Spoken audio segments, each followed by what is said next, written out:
황혼재혼 어떻게 생각하십니까? 여러분 안녕하세요.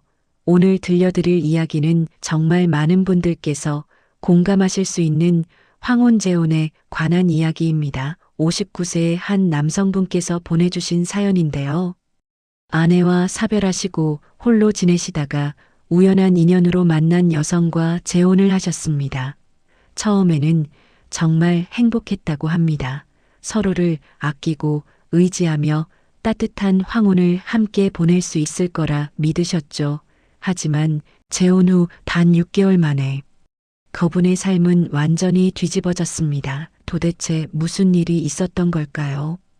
오늘 사연을 끝까지 들으시면 여러분께서도 많은 생각을 하시게 될 것 같습니다.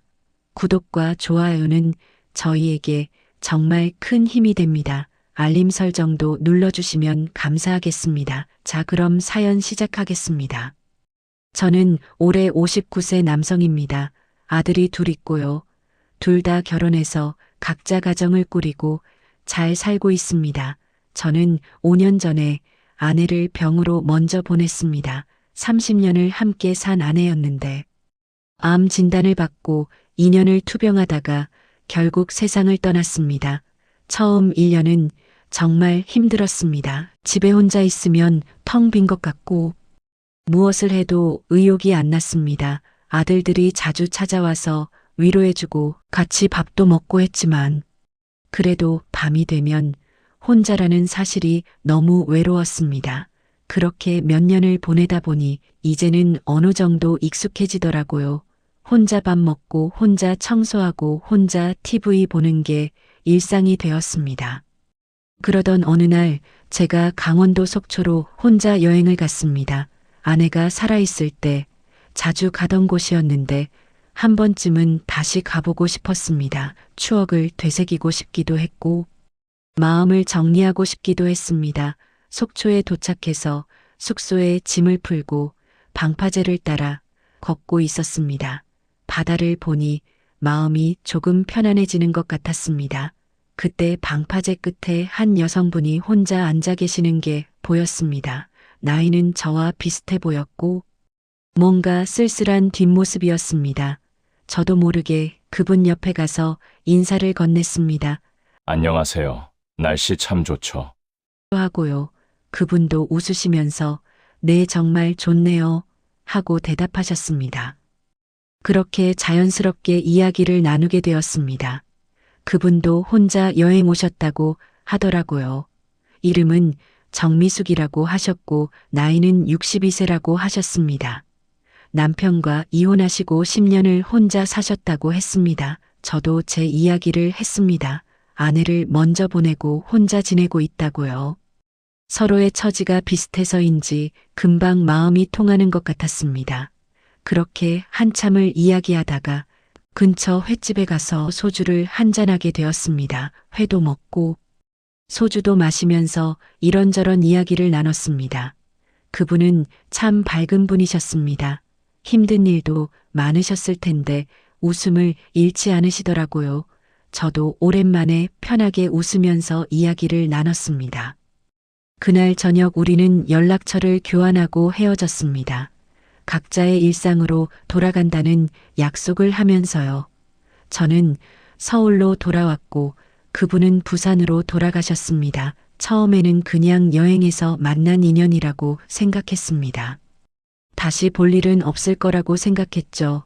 그런데 2달쯤 지났을 때 그분한테서 카톡이 왔습니다. 그때 속초에서 만났던 분 기억하시나요? 요즘 어떻게 지내세요? 하는 내용이었습니다. 저도 반갑게 답장을 보냈습니다. 기억하죠? 잘 지내고 있습니다. 그쪽은 어떠세요? 하고요. 그렇게 다시 연락이 시작되었습니다. 처음에는 일주일에 한 번씩 안부 문자를 주고받았습니다. 그러다가 점점 자주 연락하게 되었고 전화 통화도 하게 되었습니다. 통화할 때마다 시간 가는 줄 모르고 이야기했습니다. 서로의 일상을 나누고 고민도 털어놓고 그러다 보니 자연스럽게 감정이 생기더라고요. 이 나이에 다시 누군가를 좋아하게 될 줄은 몰랐습니다. 가슴이 두근거리고 그분 생각만 하면 기분이 좋아지는 게 마치 젊은 시절로 돌아간 것 같았습니다. 그렇게 6개월 정도 연락을 주고받다가 저는 결심을 했습니다. 이분과 재혼을 하자고요. 혼자 사는 것도 이제는 지겹고 이렇게 마음 맞는 사람을 만났는데 함께 남은 인생을 보내면 좋겠다고 생각했습니다. 그래서 용기를 내서 그분께 말씀드렸습니다. 저와 결혼해 주시겠습니까? 하고요. 그분도 흔쾌히 좋다고 하셨습니다. 저도 그 생각을 하고 있었어요. 함께 행복하게 살아요 하시면서요. 그런데 한 가지 걱정되는 게 있었습니다. 그분에게는 30살 된 딸이 있다고 했습니다. 이름은 혜진이라고 했고 아직 취직을 못해서 함께 살고 있다고 하셨습니다. 하지만 걱정 말라고 하셨습니다. 우리가 재혼하면 혜진이는 따로 나가서 원룸을 얻어서 살 거라고 했습니다. 딸도 이미 동의했다고 하더라고요. 저도 그 말을 듣고 안심했습니다. 사실 처음부터 딸과 함께 사는 건 좀 부담스러웠거든요. 하지만 따로 나간다니까 괜찮다고 생각했습니다. 그렇게 3개월 동안 결혼 준비를 했습니다. 양쪽 자식들한테도 인사를 시켰습니다. 제 아들들은 처음에는 조금 놀라워했지만 아버지가 행복하시면 된다고 했습니다. 그분의 딸 혜진이도 만났습니다. 처음 만났을 때는 예의 바르게 인사하고 잘 부탁드린다고 했습니다.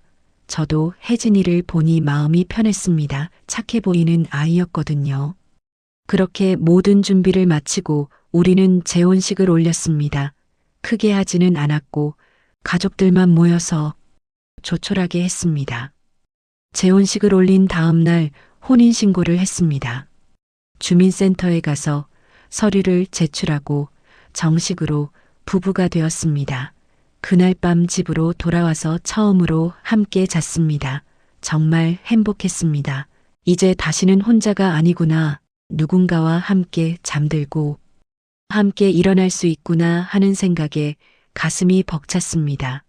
그분도 제 손을 꼭 잡으시면서 행복하다고 말씀하셨습니다. 저도 그렇다고 대답했습니다. 결혼 초기 몇 개월은 정말 행복한 나날이었습니다. 아침에 일어나면 그분이 아침 식사를 준비해 주셨습니다. 저는 설거지를 하고 함께 산책을 나갔습니다. 오후에는 각자 취미 생활을 하거나 함께 영화를 보러 가기도 했습니다. 저녁에는 함께 저녁을 먹고 TV를 보면서 이야기를 나눴습니다. 정말 평범하지만 소중한 일상이었습니다. 이런 생활이 계속될 줄 알았습니다. 하지만 그게 아니었습니다. 결혼한 지 3개월쯤 지났을 때부터였습니다. 그분의 딸 혜진이한테서 전화가 자주 오기 시작했습니다. 처음에는 그러려니 했습니다. 딸이 엄마한테 전화하는 게 당연한 거니까요. 하지만 점점 전화 횟수가 늘어나더니 하루에 5-6번씩 전화가 왔습니다. 그리고 통화 내용도 점점 심각해지는 것 같았습니다. 그분이 전화를 받으실 때마다 표정이 어두워지셨고 한숨을 쉬셨습니다. 어느 날 저녁 식사를 하고 있는데 그분이 조심스럽게 말을 꺼내셨습니다. 여보, 혹시 혜진이가 우리 집에 몇 달만 있으면 안 될까요? 하시는 겁니다.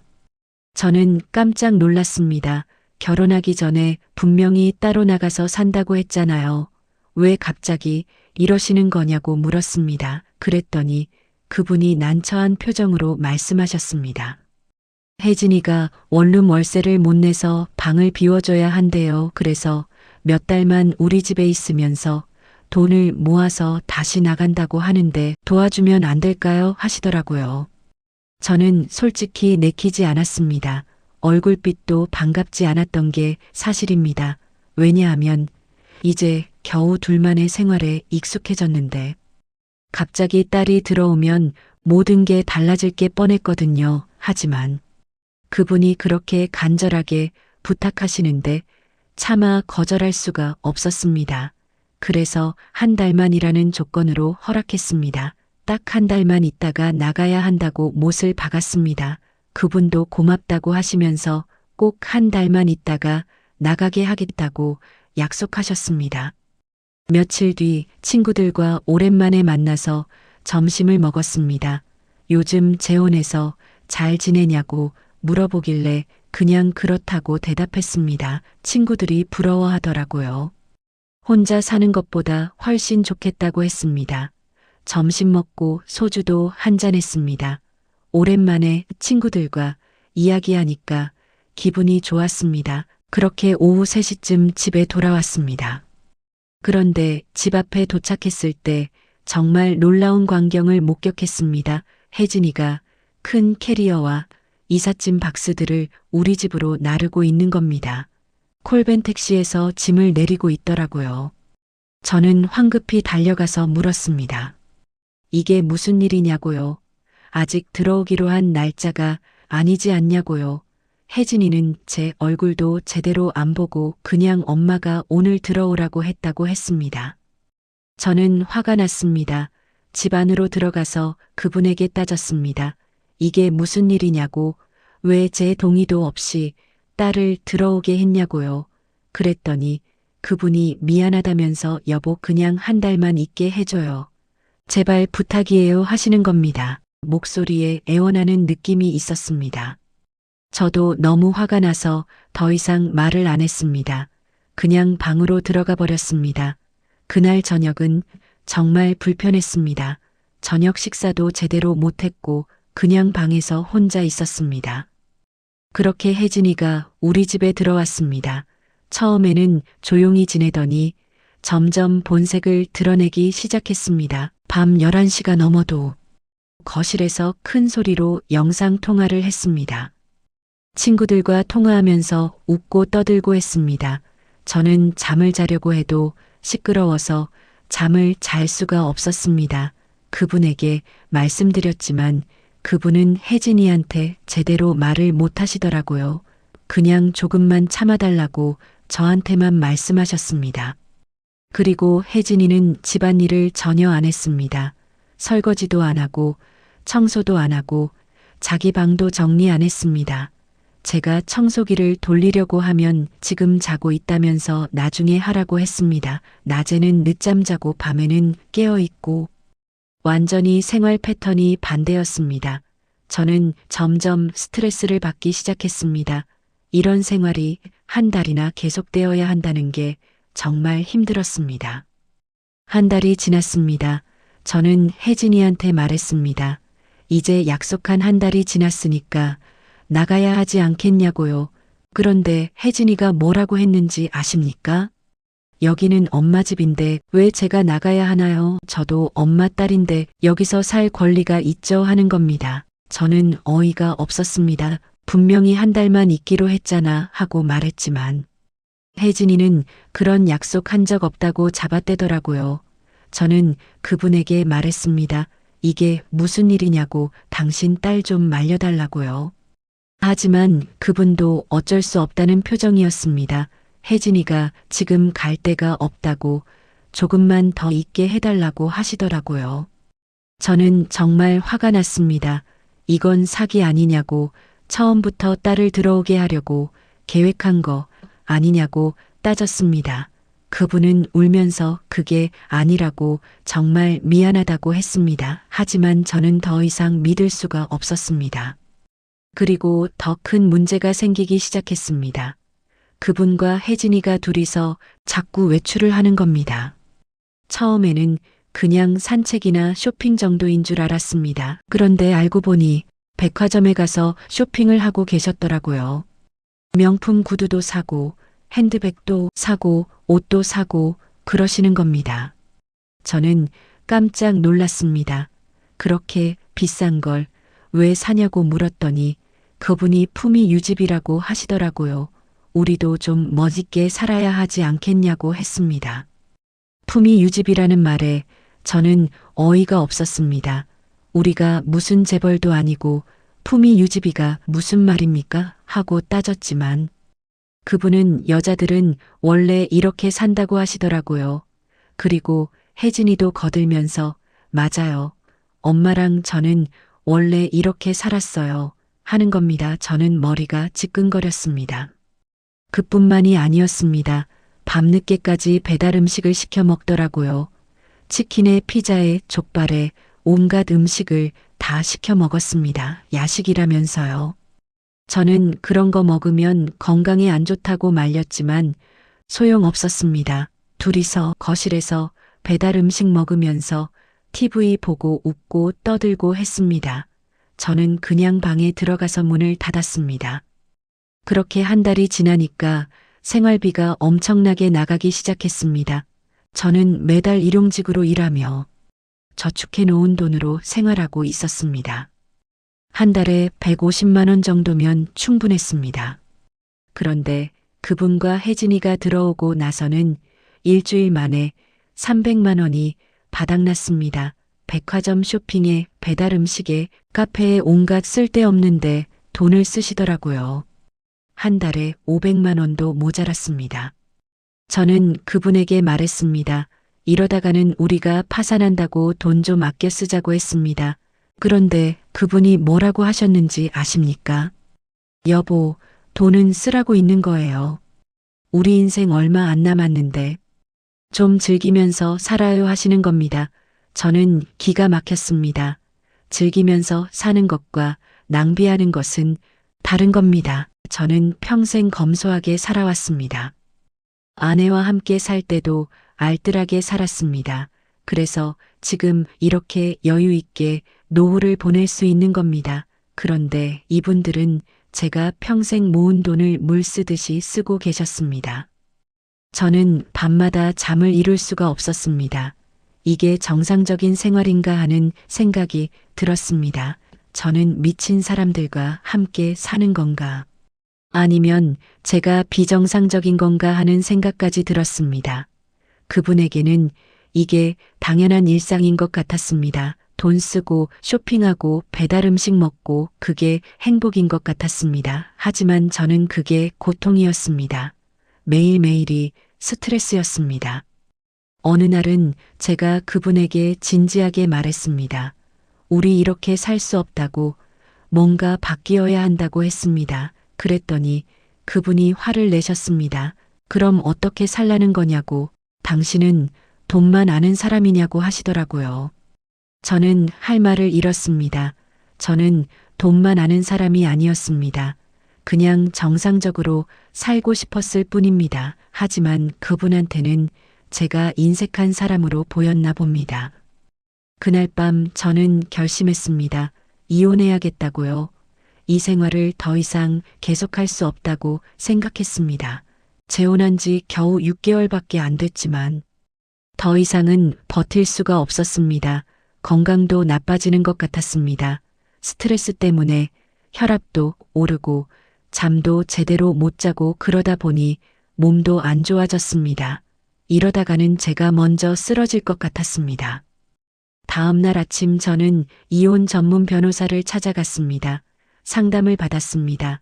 변호사님께 제 상황을 자세히 설명했습니다. 재혼한 지 6개월밖에 안 됐고 처음에는 딸이 따로 산다고 했는데 들어와서 나가지 않는다고 했습니다. 그리고 생활비를 과도하게 쓰고 있다고 말씀드렸습니다. 변호사님은 제 이야기를 다 들으시고 나서 말씀하셨습니다. 이혼 사유가 충분하다고 하셨습니다. 혼인을 계속하기 어려운 중대한 사유가 있다고 판단된다고 하셨습니다. 특히 재혼 전에 약속했던 것과 다르게 딸이 함께 살게 된 것, 그리고 과도한 생활비 지출로 인해 경제적 어려움을 겪고 있는 것, 이런 것들이 다 이혼 사유가 될 수 있다고 하셨습니다. 그리고 위자료도 청구할 수 있다고 하셨습니다. 상대방의 귀책 사유가 명확하기 때문에 위자료를 받을 가능성이 높다고 했습니다. 변호사님은 위자료 금액은 보통 500만 원에서 2천만 원 정도 될 수 있다고 하셨습니다. 재혼 기간이 짧고 제가 입은 정신적 고통을 고려하면 1,000만 원에서 1,500만 원 정도가 적정할 것 같다고 하셨습니다. 물론 재판을 해봐야 정확히 알 수 있지만 충분히 가능성이 있다고 하셨습니다. 저는 변호사님께 이혼 소송을 의뢰했습니다. 더 이상 망설일 이유가 없었습니다. 그날 저녁 집에 돌아와서 그분에게 말했습니다. 이혼하겠다고 변호사를 선임했다고 했습니다. 그분은 처음에는 믿지 못하시더라고요. 농담이냐고 물으셨습니다. 저는 진지하게 말했습니다. 농담 아니라고 정말 이혼하겠다고 했습니다. 그랬더니 그분이 울기 시작하셨습니다. 제발 다시 한번 생각해달라고, 자기가 잘못했다고, 고치겠다고 했습니다. 혜진이도 내보내겠다고, 생활비도 줄이겠다고 했습니다. 하지만 저는 마음을 바꾸지 않았습니다. 이미 너무 많이 실망했고 더 이상 믿을 수가 없었습니다. 그분이 아무리 울고 빌어도 제 결심은 변하지 않았습니다. 다음 날부터 이혼 절차가 시작되었습니다. 변호사님이 이혼 소장을 작성해서 법원에 제출했습니다. 그분도 변호사를 선임하셨더라고요. 처음에는 이혼에 반대하시다가 나중에는 조건부로 동의하셨습니다. 위자료를 달라는 겁니다. 그분 변호사가 3천만 원을 요구했습니다. 저는 어이가 없었습니다. 잘못한 사람이 누군데 위자료를 달라고 하는 겁니까? 제 변호사님이 말씀하셨습니다. 상대방이 터무니없는 요구를 하고 있으니 재판으로 가는 게 낫겠다고 하셨습니다. 협의 이혼은 어려울 것 같다고 했습니다. 저도 동의했습니다. 재판을 해서라도 제대로 끝내고 싶었습니다. 그래서 재판 이혼으로 진행하게 되었습니다. 재판 과정은 힘들었습니다. 법정에 서서 제 이야기를 해야 했습니다. 판사님 앞에서 그동안 있었던 일들을 다 설명했습니다. 처음에 약속과 다르게 딸이 들어온 것 한 달만 있기로 했는데 계속 살게 된 것, 과도한 생활비 지출 이런 것들을 다 말씀드렸습니다. 통장 내역도 제출했습니다. 한 달에 500만 원씩 나간 것을 증명했습니다. 백화점 영수증도 제출했습니다. 명품 구두에 핸드백에 옷에 얼마나 많은 돈을 썼는지 다 보여드렸습니다. 상대방 변호사는 제가 인색하다고 주장했습니다. 부부가 함께 살면서 생활비를 쓰는 게 당연한 거 아니냐고 했습니다. 그리고 딸이 함께 사는 것도 부득이한 사정이 있었다고 했습니다. 하지만 제 변호사님이 잘 반박해 주셨습니다. 재혼 전에 분명히 딸은 따로 살기로 약속했다고 했습니다. 그리고 생활비 지출이 정상 범위를 훨씬 벗어났다고 주장했습니다. 재판은 석 달 동안 계속되었습니다. 그동안 저는 계속 같은 집에서 살아야 했습니다. 정말 힘든 시간이었습니다. 서로 얼굴도 안 보고 말도 안 하고 살았습니다. 그분과 혜진이는 거실을 쓰고 저는 제 방에만 있었습니다. 밥도 따로 먹고 완전히 남남처럼 살았습니다. 하루하루가 지옥 같았습니다. 빨리 이 상황이 끝났으면 좋겠다고 매일 기도했습니다. 드디어 판결이 났습니다. 판사님은 이혼을 인정하셨습니다.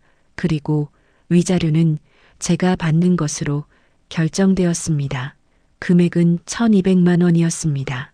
판사님은 판결문에서 이렇게 말씀하셨습니다. 피고가 재혼 전 약속을 지키지 않았고 원고의 동의 없이 딸을 동거하게 한 것은 혼인관계를 파탄에 이르게 한 주된 원인이라고 했습니다. 또한 과도한 생활비 지출로 원고에게 경제적 정신적 고통을 준 것도 인정된다고 하셨습니다. 판결을 받고 나서 저는 안도했습니다. 드디어 끝났구나 하는 생각이 들었습니다. 그분은 법정에서 울고 계셨습니다. 혜진이도 함께 와 있었는데 화난 표정이었습니다. 저는 그냥 법정을 나왔습니다. 더 이상 볼 이유가 없었습니다. 한 달 뒤 이혼이 정식으로 확정되었습니다. 혼인신고를 한 지 10개월 만이었습니다. 정말 짧은 결혼 생활이었습니다. 그분과 혜진이는 짐을 싸서 나갔습니다. 이사 가는 날 저는 집에 없었습니다. 보고 싶지 않았습니다.